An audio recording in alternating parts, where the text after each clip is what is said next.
Chloe O'Brien, Cabinteely FC, O'Chundy Kilbontown. Football's like embedded in my family. I played with the boys until I was maybe 9 or 10. Like I'd be going up against a team of lads. Teams would think that you were the weaker team because you had a girl on your team. And then you'd come out and you'd show them. I'd love seeing their reactions. Agus tá imreoir cáiliúil I dteaghlach Chloe. I started playing football when I was younger because my dad was a footballer. He was a striker for Bray Wonders. Being a local lad, playing for your local team, it was a real honour. I didn't think my dad was that big of a deal. I'd be walking around and people would be like, yeah, right, Tarzan. And I was younger being like, how does they know my dad's name? Chloe was really good defensively. She's not a Lena or Messi and she'll admit that herself, but just not afraid of anything. Her dad had a nickname called the Buffer because she was always in defence and nothing got by her. It's like the thing at the end of a train track, nothing gets by the buffer.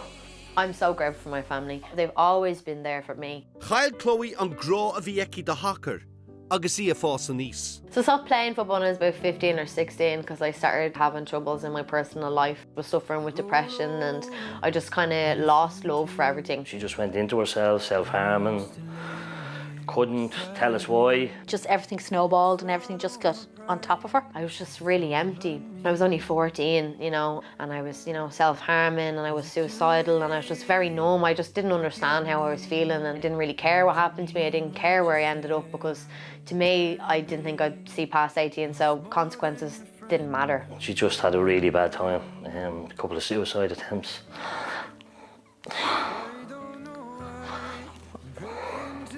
Well, we tried to get help, but she wouldn't communicate. So we went through hell. It was really difficult. She was really in a bad place and it could have gone somewhere where we could have lost her.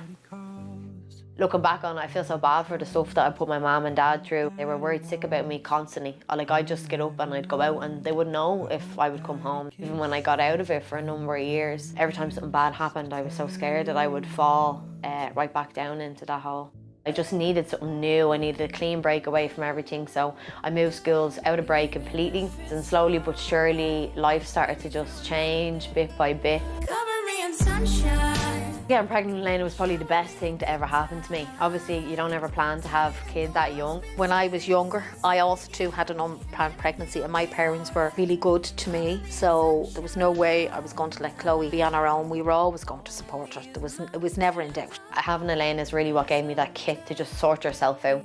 She completely and utterly changed the trajectory of my life because I had no excuse for the self-destructive behaviours that I had. Like a new lease of life in the house. She's a bundle of joy. Chloe's been a really good mother to her. She's like a different person. I said Elaine has a lot to do with it, but like she's obviously done a lot herself. Agus inis, in Andy le dúlán na Underdogs, tá Chloe a rase frastal an golaiste. I just wanted to be a new person. I wanted to be a new version of myself. I was like 14-year-old Chloe would have never imagined that we'd ever get to this day. What doesn't kill you makes you strong. She's turned her life around. She had to reevaluate her principles and what she wanted. To come from where she has been to where she is now, it's not an easy journey and she's just getting stronger and stronger. Obviously I'd never want to go through the stuff that I went through again, but if I didn't go through that, I wouldn't be the person that I am today. Underdogs, a go forward to the Airgrid.